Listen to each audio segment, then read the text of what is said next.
Programa Cultura Geral. Apoio Faculdades Milton Campos. Venha ser referência. Estude com quem já é. E IEPREV, em defesa da Previdência.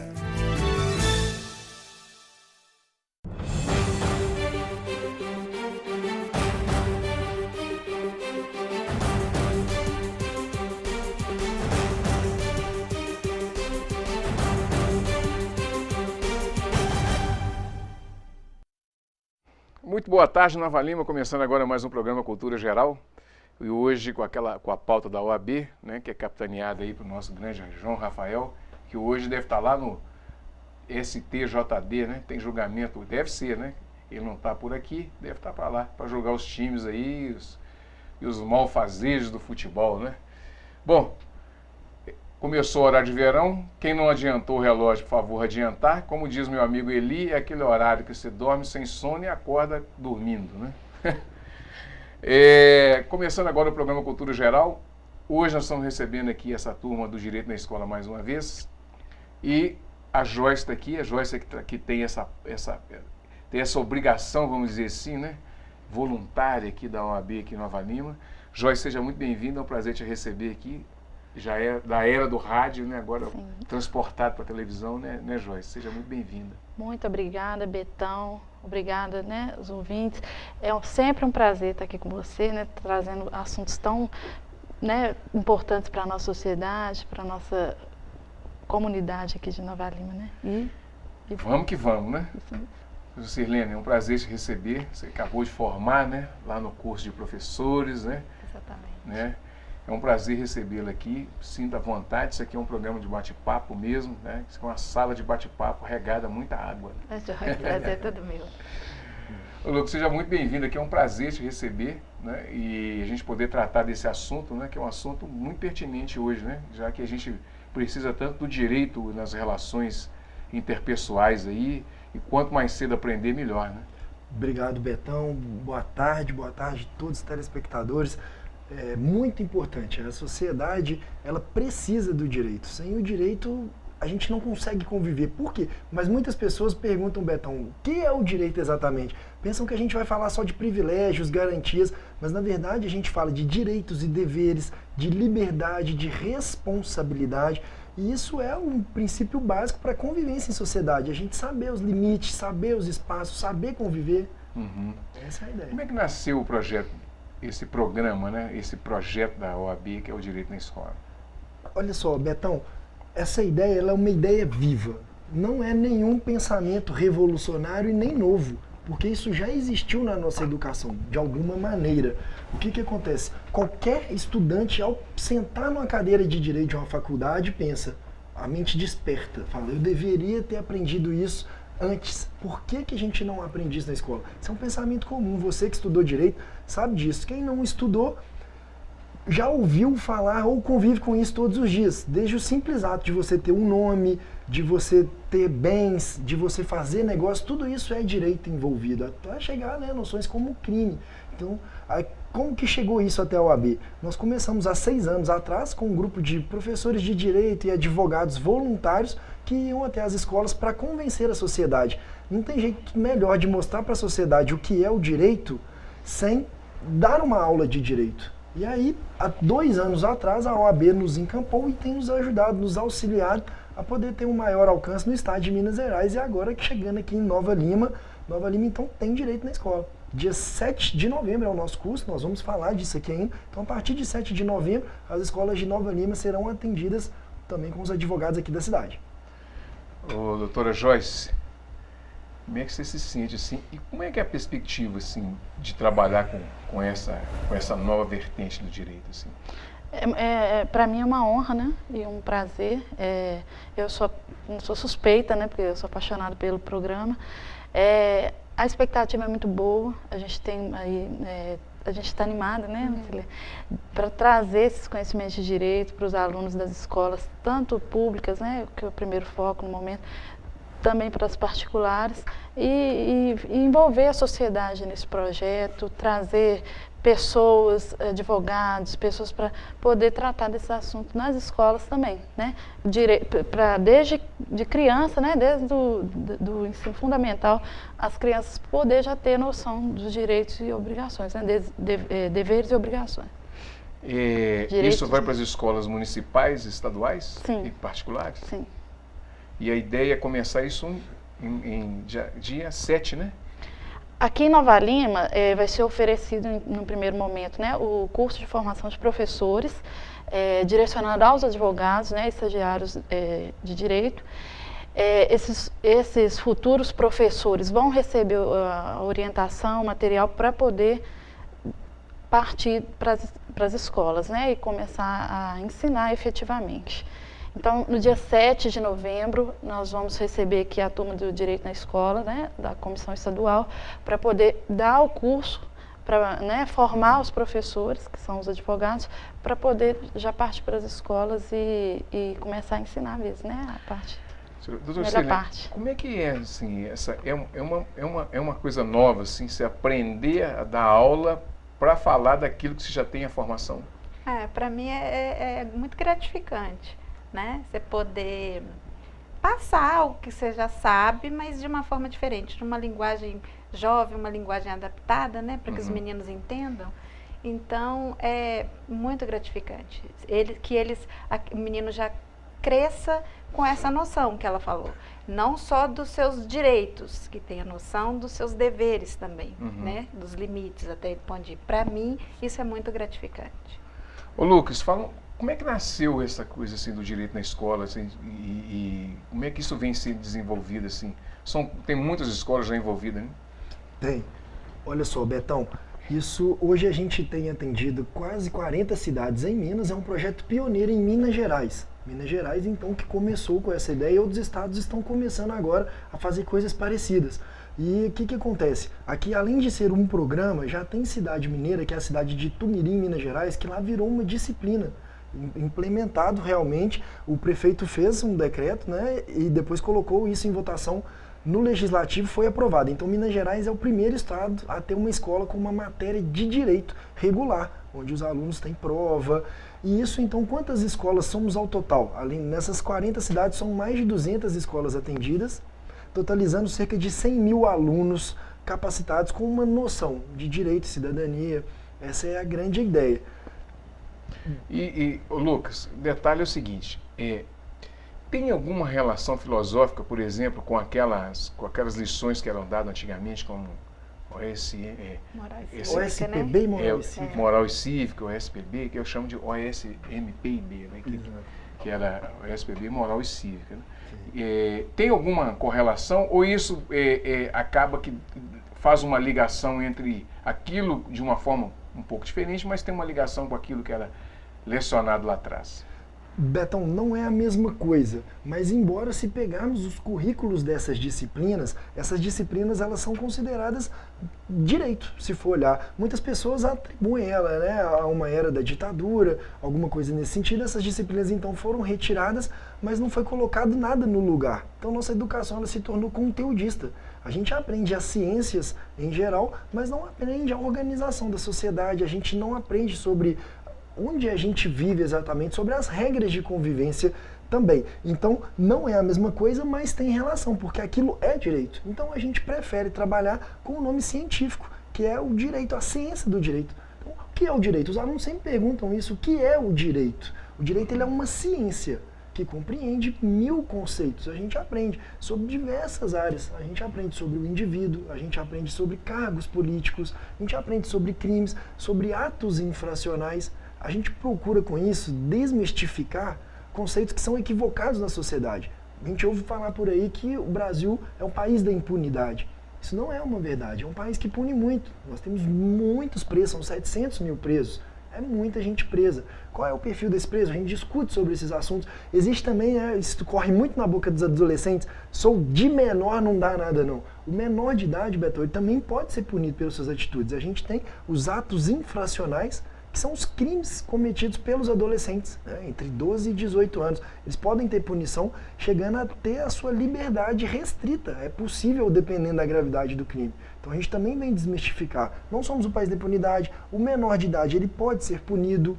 A gente tem, então, levar esses conceitos para dentro da escola. A partir de que idade? A gente pensa que isso deve acontecer a partir do ensino fundamental e no médio. Corre muito por aí uma ideia de colocar a Constituição no ensino médio. A gente gosta dessa ideia, mas ela não é uma ideia pronta ainda. Porque o aluno novo, por exemplo, atos infracionais, o aluno pode ser punido a partir dos 12 anos. Então ele tem que aprender isso aos 12 anos, o mínimo que ele tem que aprender. Então a gente entende que tem que ser no ensino fundamental e médio todo o conceito de direito. Qual é esse conceito então? A gente fala um pouco sobre crime, a gente fala um pouco sobre constitucional. Constitucional é a lei que constitui a nossa nação. Então a gente aprende ali exatamente como se organiza, qual é a funcionalidade ou qual é a atribuição de cada cargo que nós temos, são os cargos que votamos, como fazer para participar da sociedade, quais são os mecanismos que nós temos. Então isso dentro de constitucional.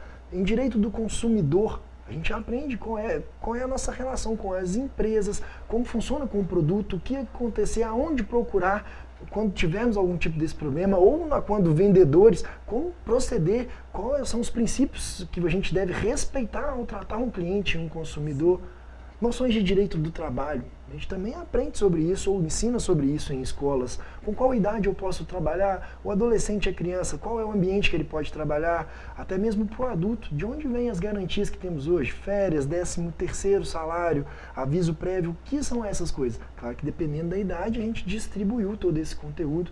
Noções de direito ambiental, falando da 5ª disciplina que a gente trabalha aqui, o que é o ambiente? O ambiente é tudo que está à nossa volta. Então o direito ele também tem uma concepção sobre isso. Estamos aqui em Nova Lima, uma cidade cercada por mineração.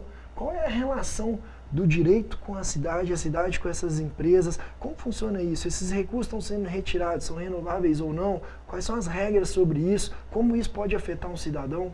Como que isso chega? Então a gente tenta trazer um cidadão que conviva realmente, que seja um cidadão. Só se forma cidadania a partir do momento que você conhece e entende aonde você está. Essa é a ideia que a lei de diretriz e base da educação fala, formar cidadão. Mas como formar cidadão? O direito tem que estar junto. O Joyce, como é que você pretende trabalhar isso em Nova Lima? De que forma que você pretende trabalhar isso em Nova Lima? Com que base que você pretende? Então, o direito na escola, né, a gente já trabalha com o material que é fornecido pela OAB mesmo, né, e que são feitos por nós, né, professores. A gente vai trabalhar com base nesse material, vai levar isso para dentro da escola, aulas práticas, né, júri, dessa forma que a gente pretende trabalhar. Eu acho que é bem envolvente, os alunos gostam, né, a gente tem até, a gente costuma fazer umas discussões, né, Lucas, que eles dão até eles apelidaram de partiu cadeia. Uhum. Né, leva os alunos para ver né, como que é efetivamente nas prisões, conhecer as cadeias, conhecer o TJ, né? Enfim, dar essa base para eles poderem ter acesso mesmo ao judiciário, né? A ideia, Lucas, ela também tem alguma coisa filosófica? Por exemplo, quando você fala em direito, você precisa pensar também um pouco na antropologia, na sociologia e na formação da sociedade como um todo, né? Essa noção é dada para os alunos também, sim, como não precisa ser dada, que eu imagino assim, de uma forma ampla, mas pelo menos assim, quais são os aspectos antropológicos que levam o cidadão a uma determinada situação, né? Isso é ensinado para a criança também, assim, ou passado? Esse é o plano de fundo da nossa atuação. O direito ele é formado por teorias consolidadas ao longo da história, e esse é o nosso plano de ação. O direito todo ele é constituído nessa parte. Inclusive a própria noção de sociedade, ela tem aí diversos teóricos que nos mostram que a sociedade, como um plano de fundo filosófico, ela é nada mais do que um contrato entre pessoas. A gente reuniu para viver juntos. Aqui eu estou invocando agora Rousseau, na teoria contratualista, que ele fala, nós fizemos um acordo de vontades para conviver em sociedade. Mas e aí? Aquela velha história que inclusive está na Bíblia, né, de o meu direito termina onde começa o do outro, isso é direito puro. Então, a gente traz assim, a gente traz a sociologia, a gente traz a filosofia da educação, onde a gente traz uma análise, claro, dentro de uma linguagem adaptada, como trouxe aqui a professora Sirlene, né, com um aspecto mais lúdico, de como funcionou isso. A gente entende, a gente invoca aqui Platão, a gente traz toda essa filosofia, né, desde o período pré-socrático, passando pelo medieval ao contemporâneo, qual foi essa evolução. Então a teoria é a nossa base, é o nosso plano de fundo, até que se chegue, enfim, às regras hoje que estão postas, tipificadas, mas para se chegar na regra escrita, a gente teve que passar por todo um processo de construção social para termos uma lei que você fala, então essa lei veio da onde? Como diria Paolo Grossi, o direito ele não é um Deus que vem de cima para baixo que nos fala o que é o certo, o que é o errado. O direito não é isso, o direito ele é uma construção. Então, até que se chega ao momento de escrevermos uma norma, passou-se aí toda uma história em torno disso. Sirlene, quando você vai começar a dar aula agora, né? Sim. Nessa ideia de dar aula e de entender o que é, fazer as pessoas entenderem o que é, de fato, aquele direito que é pertencente a elas, os deveres também, você consegue fazer, você acha que dá para conseguir fazer com que os alunos entendam que, antropologicamente, alguns direitos que são negados é também obrigação do Estado que foi negado a eles, e assim, o fato dele, às vezes, entender que nós estamos numa sociedade punitivista, mas que ele também não pode transgredir algumas regras, pode não conflitar, isso pode conflitar com a ideia dele de que se o Estado negou, como é que ele vai me cobrar lá na frente, né? Isso tudo você acha que dá para conciliar, não? Dá sim, dá para conciliar.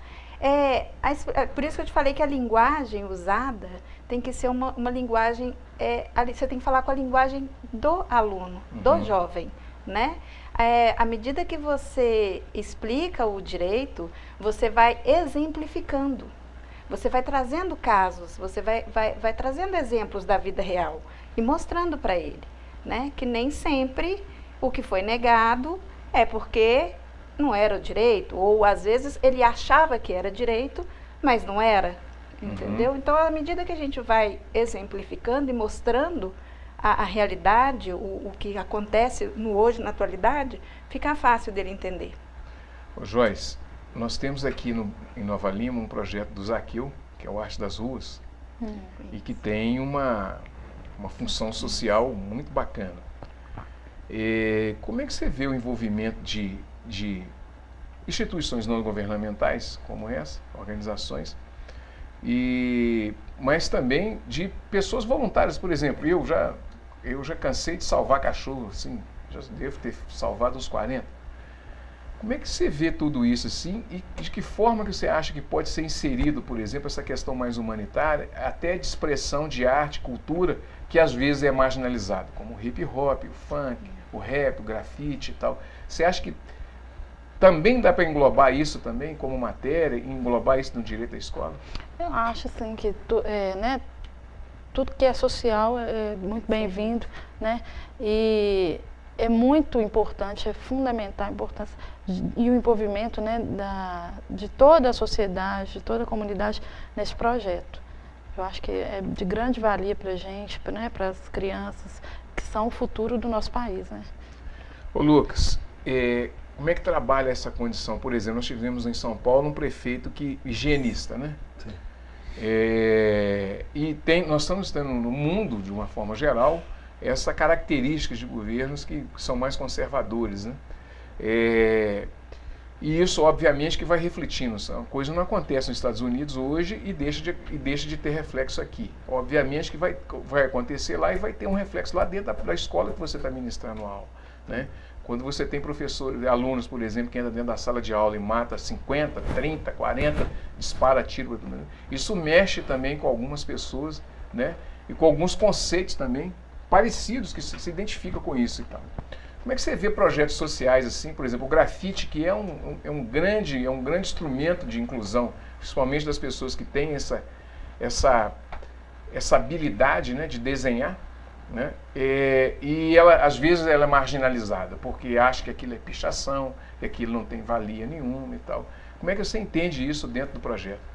O projeto ele tem não só a função de trazer isso, de despertar o jovem para isso, mas muito mais do que isso, de desmistificar toda essa ideia de que a educação ela é uma fábrica de robôs, uma fábrica de profissional. A educação ela é uma fábrica de ser humano, ela é uma fábrica de cidadão. E o espaço escolar, o ambiente escolar, ele deve ser um lugar para realmente estimular e desenvolver pessoas. E não existe a humanidade ou questões sem arte, sem cultura, isso anda junto. Isso é um aspecto intrínseco ao ser humano. Desde que o homem é homem, ele produz arte, ele produz cultura, e isso está dentro, isso é um direito. E é claro, a gente traz as duas versões também da história. A gente começa a diferenciar as duas coisas. O que é a arte do que é um crime, que a pichação é um crime ambiental, tipificado. A pichação é um crime. Então a gente começa diferenciando os dois e convidando ao jovem a quê? Como que o direito é de fato um instrumento libertador para o jovem? A partir do momento que ele entende a sociedade e se coloca dentro da sociedade,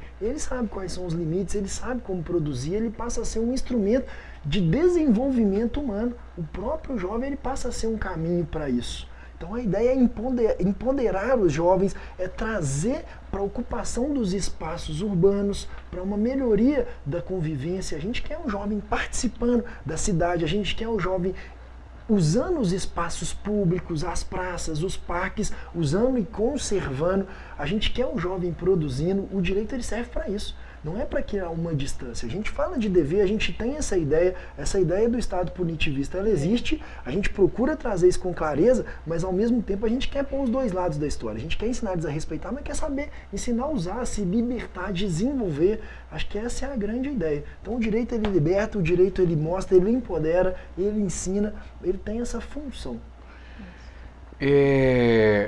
Existe o sentimento assim, de pertencimento quando...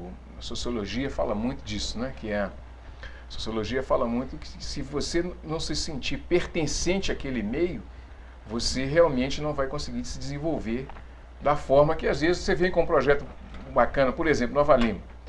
Nós tivemos aqui em 2001, 2002, uma ação super bacana que foi lixeiras na cidade inteira, umas lixeiras bonitas, eu não sei se você lembra disso já, e jardins pontuais na cidade com mudas e tal, coloridas e tal. Eu lembro disso que eu trabalhava na época na Secretaria de Meio Ambiente. E foi passando o tempo, as pessoas foram arrancando as lixeiras, as pessoas foram pegando as mudas e levando para casa. Teve uma oportunidade que eu vi uma pessoa parando o carro, foi no canteiro de uma praça, parece, acho que ele foi na Praça do Mineiro, tirou uma muda, pôs no carro e levou embora. Né? Isso assim...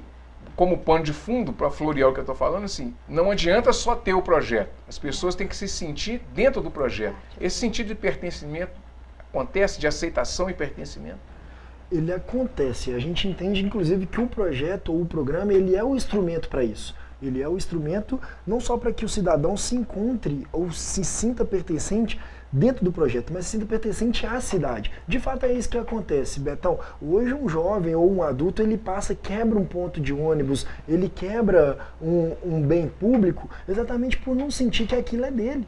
De fato, a excelente pergunta que você fez para a Sirlene aqui sobre o histórico de negações de direito, e de fato isso tem existido, existe uma parcela da sociedade que não tem acesso ao que a sociedade produz hoje. Eles são telespectadores, sabe que está sendo produzido, sabe que a ciência está desenvolvendo, mas ele não tem acesso, ele não faz parte disso.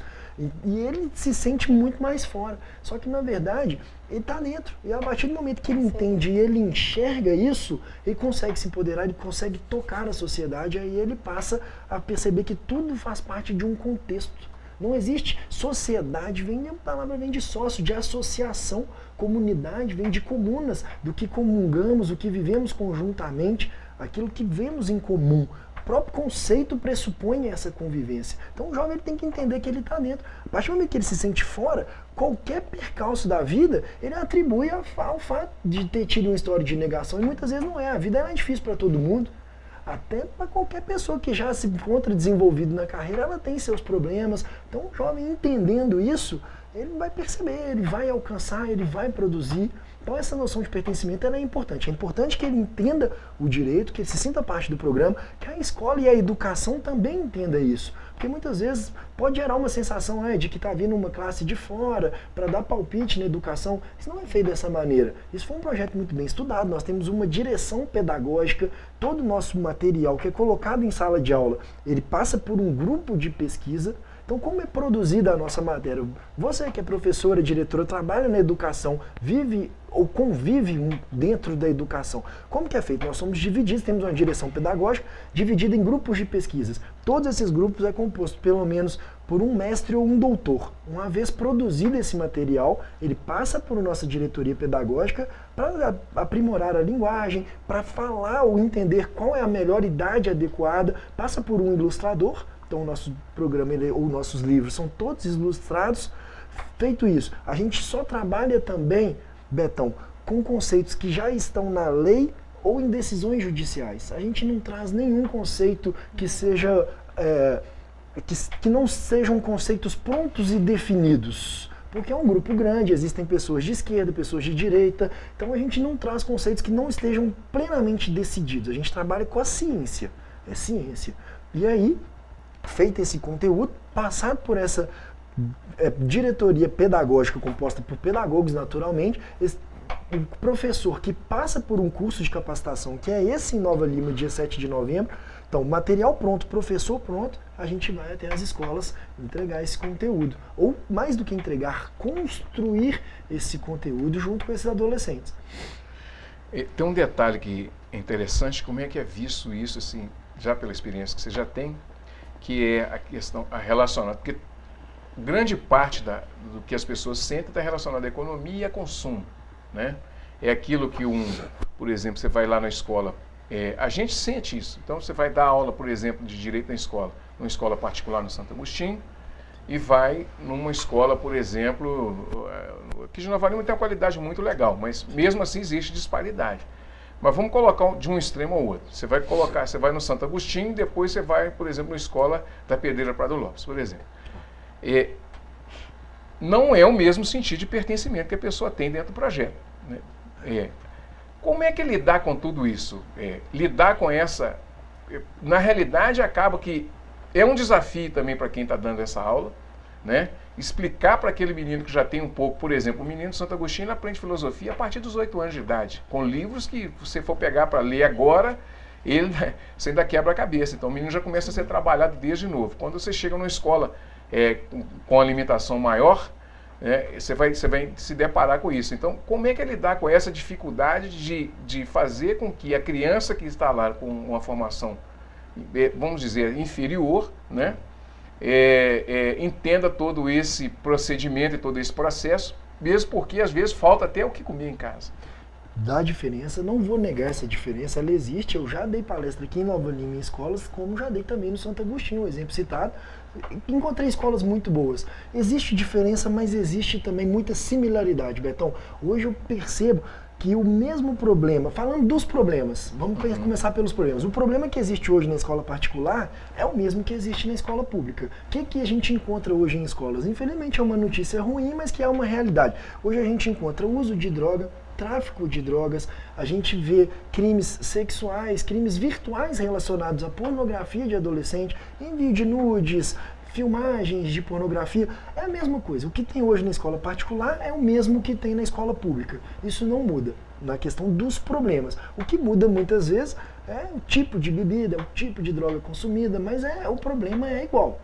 Tá? Agora, no que tange realmente ao distanciamento, aí vai de cada escola. Não posso separar isso, seria uma injustiça eu falar que a escola particular é boa, a pública é ruim, porque eu já pisei e lecionei em escolas públicas de excelente qualidade. Então, dividir entre público e privado também, eu seria injusto fazendo isso com quem está na escola pública, realmente trabalhando. Existe uma parte da educação ali que está se entregando e está fazendo funcionar. Só até para não ficar essa coisa assim, que às vezes o material, porque um material e a qualidade do professor não é a qualidade pessoal do professor. Porque a sobrecarga de um professor de escola pública, às vezes, é maior do que uma sobrecarga de uma escola privada. Porque uma escola pública, a pessoa tem que lidar não só com os aspectos de sala de aula, você trabalha os aspectos psicológicos, coisa que na escola particular você tem profissionais de psicologia, né, que ali ajudam, uma série de estrutura que está ali em função da formação daquele cidadão, né, que não é a mesma estrutura que você vai encontrar na escola pública, né. Então, a ideia dessa discussão é que o professor, ele na escola pública, ele é um super-homem, uma super-mulher, né? Ele tem que lidar com uma série de adversidades que normalmente você talvez, né? Também aí é um achismo, numa escola particular, você talvez não tivesse que lidar com tudo isso, né? Claro, não tem dúvida. Eu conduzi para esse lado, tinha ficado clara a sua pergunta, mas é porque Sim. realmente eu cheguei na escola com isso era uma impressão minha. A sua pergunta eu entendi bem. É porque era uma impressão minha de que a escola pública daria muita distância. E realmente eu encontrei super-homens ali, como você citou aqui agora, pessoas que estão levando a educação nas costas. E a educação particular, muitas vezes, ela tem mais estrutura assim. Como lidar com isso? É com treino, é com preparação, com capacitação interna. Hoje a gente faz tantos cursos de capacitações internos que a gente já desenvolveu uma pós-graduação em docência para que a gente continue entendendo melhor. É o treino, é a vivência. Mas o segredo de tudo é ouvir. Betão, a gente não tá ali, né? Eu percebi que você gosta e entende de filosofia. Eu trago aqui um conceito de Hannah Arendt. O que acontece? Não adianta a gente achar que vai chegar ali com o nosso mundo pronto, que nós, professores, somos os receptores dos jovens que estão nesse mundo que está chegando agora. Não existem nós, detentores de um mundo, esperando os jovens para entrar no nosso mundo. Hannah Arendt, ela nos ensina que existem dois mundos diferentes. Existem dois mundos que existe alguma interseção nela. Então a nossa geração está saindo, está entrando uma pronta. Elas não vão entrar na nossa. A nossa sai e entra outra. Então nós somos os mediadores dessa troca de gerações. Então o segredo, Betão, é chegar com muita humildade, não pensando que vamos lá ensinar, entregar um conteúdo pronto e acabado. O segredo é ouvir, ver o que esses jovens estão sentindo, ver as dificuldades que eles estão passando, porque isso sim varia de escola para escola, varia de bairro para bairro e varia de indivíduo para indivíduo. Às vezes a dor que um menino, ou a percepção, ou o aprendizado que ele tira de dentro de uma escola é diferente de um menino que está dentro da sala de aula. Então isso é individual, tem que ser ouvido, tem que ser sentido, a gente tem que ter essa sensibilidade, que a educação ela é construída assim, é um processo onde existe uma troca muito forte. Então isso tem que ser respeitado, as individualidades, mas entendi o que você disse e concordo. É um desafio enorme, mas não só para o nosso programa, para todos os nossos gestores da educação, para os comunicadores como você. Isso é um desafio da família, isso é um maior desafio da sociedade hoje que nós temos que enfrentar e que nós estamos nos omitindo. Nós precisamos de parar de pensar, trazer essas reflexões e encarar de frente para realmente criar soluções reais. Joyce, deixa eu fazer uma pergunta para você, vou te colocar na saia justa agora. Eu sou de uma geração que veio de escola pública. Grande parte das pessoas da minha geração vieram da escola pública. E quando se abriu de fato a escola pública para todas as pessoas, né, e quase que obrigando os pais a manter os filhos nas escolas e tal, houve uma debandada assim, da classe média da escola pública, deixando a escola pública com a classe mais simples, assim, vamos dizer assim por dizer. Você acha que isso não é que atrapalhou a escola, não, mas você acha que esse abandono da classe média fez com que a qualidade dos alunos, de uma forma geral, ela diminuísse um pouco, porque antigamente tinha o quê? Aquele aluno mais inteligente um pouquinho, que tinha uma condição melhor, e ele puxava aquele tinha um pouco mais de dificuldade. Então ele puxava por exemplo, puxava porque ele aprendia com ele e tal. Você acha que isso atrapalhou um pouco essa saída da classe média da escola? Na verdade... Escola pública, né? Na verdade, eu acho que o que vem atrapalhando as escolas, né? Você tem mencionado aí a escola pública, é exatamente o achar do aluno, né? O aluno pensar que ele é quem comanda, né? A gente entra em escolas aí que a diretora não sabe o que faz. Não consegue dar uma advertência para um aluno que é ameaçado, professores que, né, têm sofrido com a nota baixa, apanha dentro da escola. Então, eu acho que o que causou esse número, né, de alunos, né, menor da classe média na escola pública foi exatamente isso, essa falta de segurança dentro da própria escola. Ô Lucas, como é que você vê essa situação, por exemplo, assim, dessa...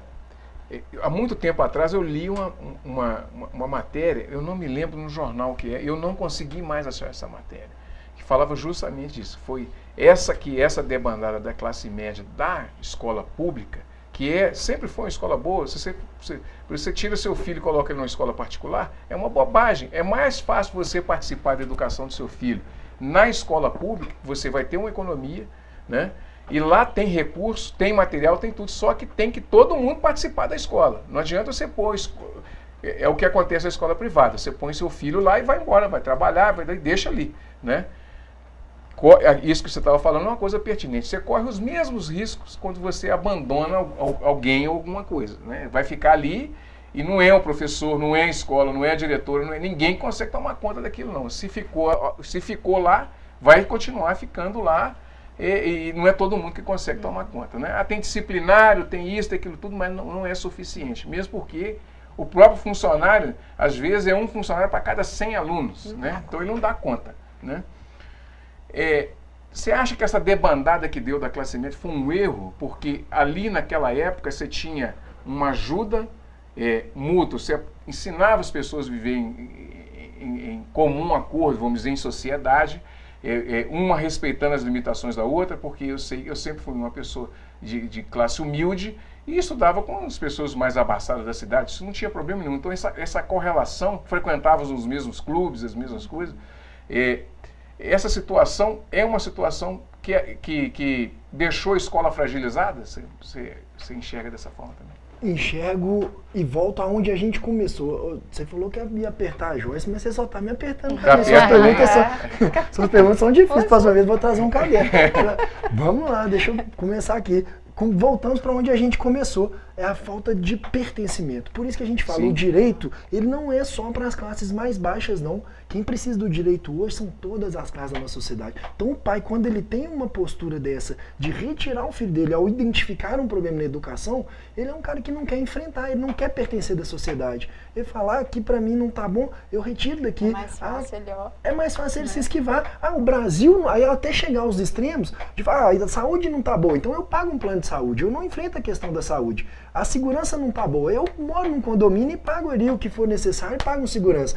A educação não tá boa, eu retiro meu filho daqui. Até chegar ao limite de falar, o Brasil não tá bom, eu retiro meu filho daqui, ou eu me retiro do Brasil. Então, na verdade, é a pura forma de pertencimento, a pessoa não quer fazer parte daqui. Ela não vira um indivíduo, ela não vira um cidadão, ela vira um sanguessuga do Estado. Então ela só quer retirar, ela não quer fazer parte. Então essa postura de falta de pertencimento, ela começa dos pais. Ao não entender, inclusive, o mandamento constitucional, que é a educação, artigo 205, Constituição Federal, ela é construída pela sociedade, pela família. Então a escola ela tem um compromisso de cumprir a educação formal, mas a educação humana é a soma dos três. Então quando a OAB se coloca para falar, nós vamos participar da educação, é a sociedade participando. Quando você abre o seu programa e traz aqui uma aula sobre educação, que é o que você está fazendo aqui agora, você está colocando também a serviço da educação. Então, os pais também têm que estar a serviço da educação. Ele não entrega o filho e vai retirar um produto pronto dali, não. Então, quando acontece algum problema, quando o filho se envolve com problemas, se envolve com droga, ele vai lá para responsabilizar a escola, na verdade, ele devia olhar para um espelho, porque o responsável é ele. Ao fazer exatamente isso que você trouxe. Então, o direito vai libertar, inclusive, esses pais, ou esses adolescentes, quando se tornarem pais, que vão entender. Então, quando ele perceber que existe um problema, ele vai até a escola. A gente é convidado para dar palestras hoje para pais de alunos em escola. Você chega lá, não tem nenhum pai, tem só alunos e funcionários. O pai não vai, o pai não participa, o pai não está junto. Então, isso fere a educação como ela é proposta pela nossa sociedade, isso fere a criação do filho dele e isso não alcança nada. Então falta pertencimento, então falta direito é para o pai também. Bom, deixa eu fazer um intervalinho aqui. Um minutinho a gente está de volta para a parte final do programa. Daqui a pouco tem mais cultura geral.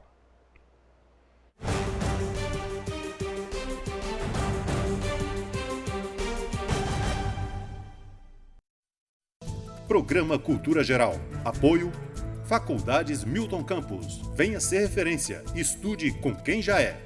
EI é Prev, em defesa da Previdência.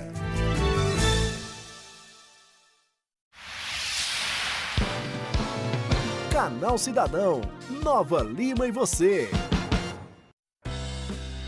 Com uma grande extensão territorial, Nova Lima é cortada por uma BR e uma MG. E para estar presente em todo esse território, a Prefeitura descentralizou serviços para a população.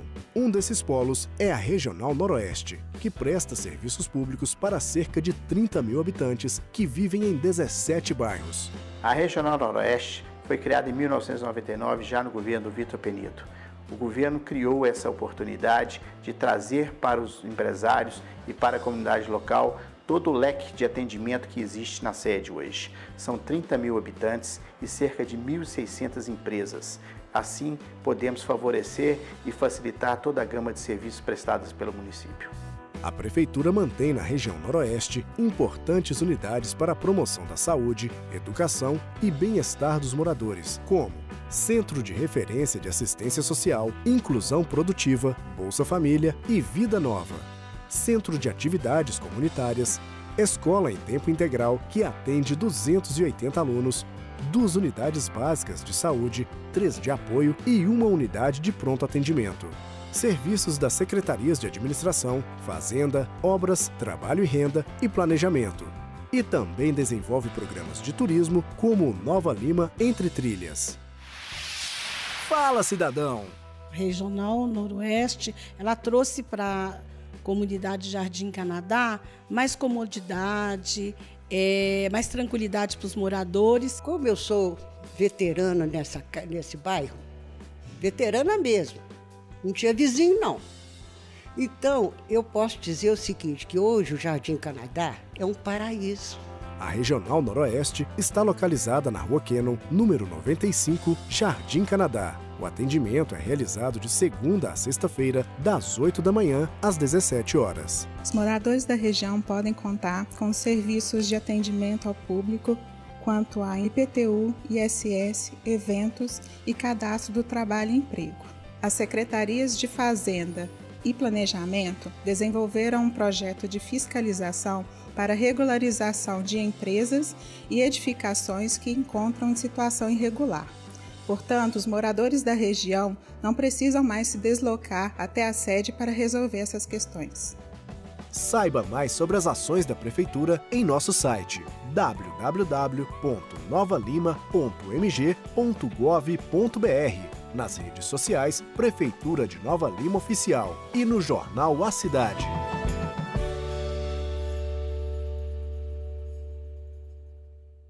Programa Cultura Geral. Apoio Faculdades Milton Campos. Venha ser referência. Estude com quem já é. EI é Prev, em defesa da Previdência.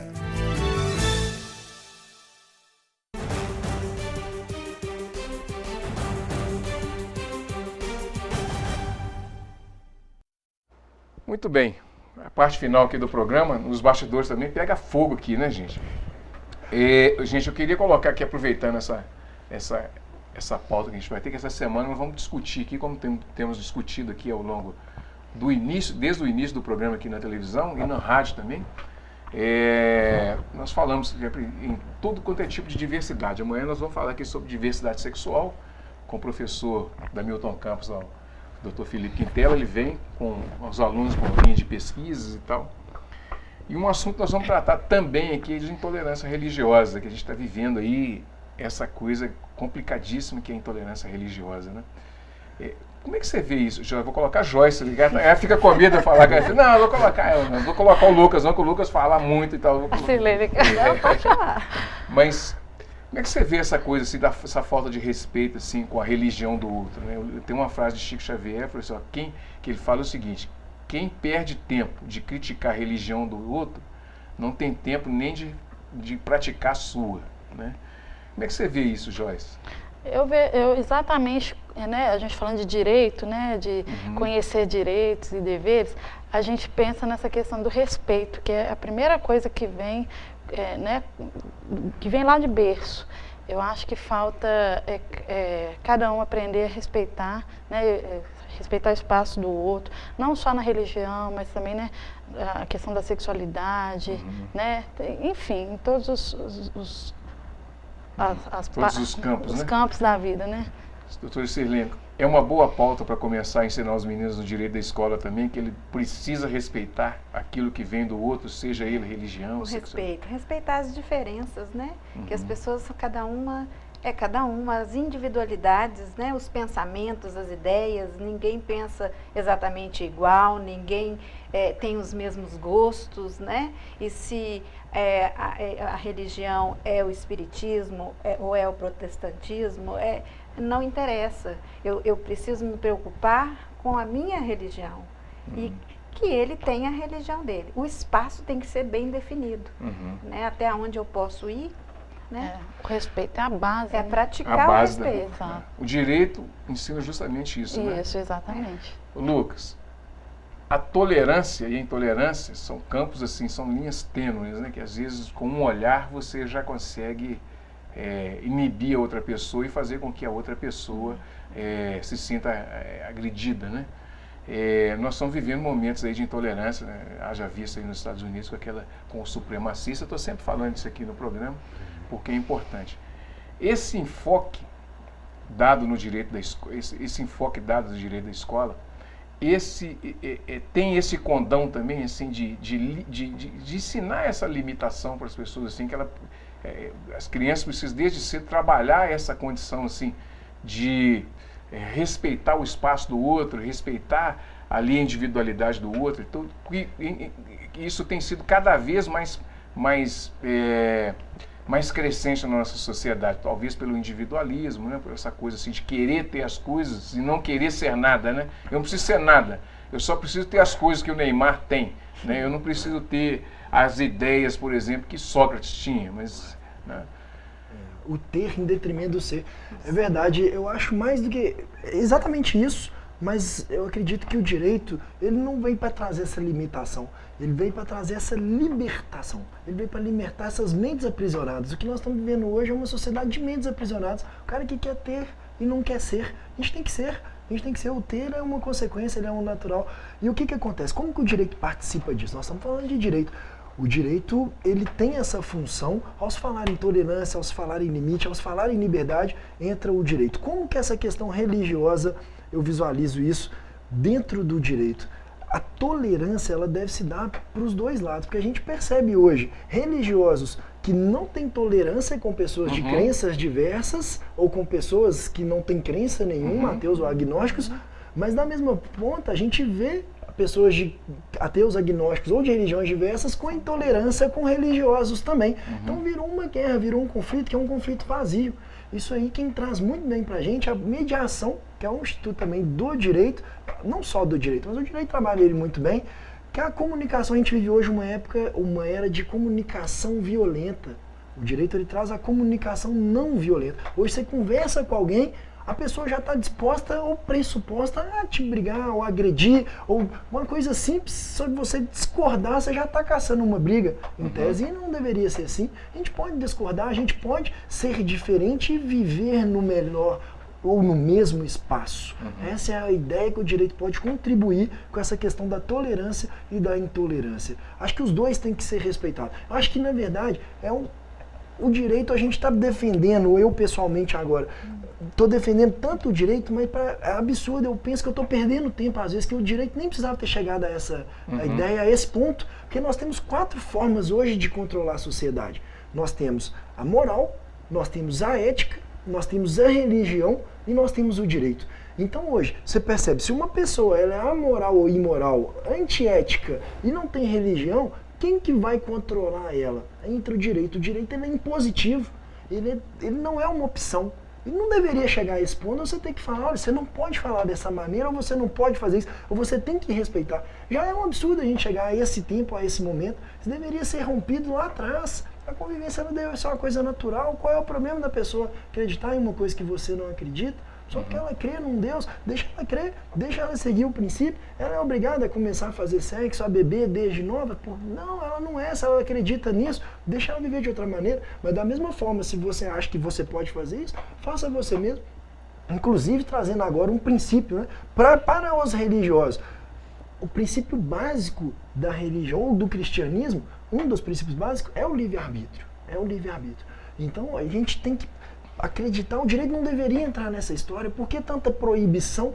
Por que tanta proibição? Se os religiosos creem que o julgamento não é humano, como você vai trazer para um humano, que é um ser considerado injusto, o poder de julgar? Então o direito ele já começa mal nessa história. Você traz para um injusto o poder de julgar, dizer quem está certo, quem está errado, o que pode fazer, o que não fazer, até mesmo prender essa pessoa, retirar a liberdade de uma pessoa. A gente chega nesse extremo. Então eu fico envergonhado de ter que sair da minha casa para ensinar direito, que é uma imposição. Isso deve parar lá atrás. Isso deve parar num convívio muito leve. Então, aceita essa pessoa. Você que é da religião, deixa cada um fazer o que quer, não invade a esfera dele, não. Agora você também que não tem uma religião, deixa a pessoa acreditar no que ela quiser. Que diferença vai fazer na sua vida isso? Deixa ele viver, deixa ele orar, deixa ele crer. Então isso não precisaria chegar ao direito, Betão. Bom, chegamos ao final aí do programa Cultura Geral. Espero que tenha sido um bate-papo super interessante aqui nessa sala de bate-papo, que vocês tenham se sentido dentro dessa discussão, desse bate-papo aqui. Um abraço e amanhã estaremos de volta com o programa Cultura Geral, discutindo aí a diversidade sexual com o Dr. Felipe Quintela, do professor da Milton Campos, tá certo? Um grande abraço e até amanhã, se Deus quiser.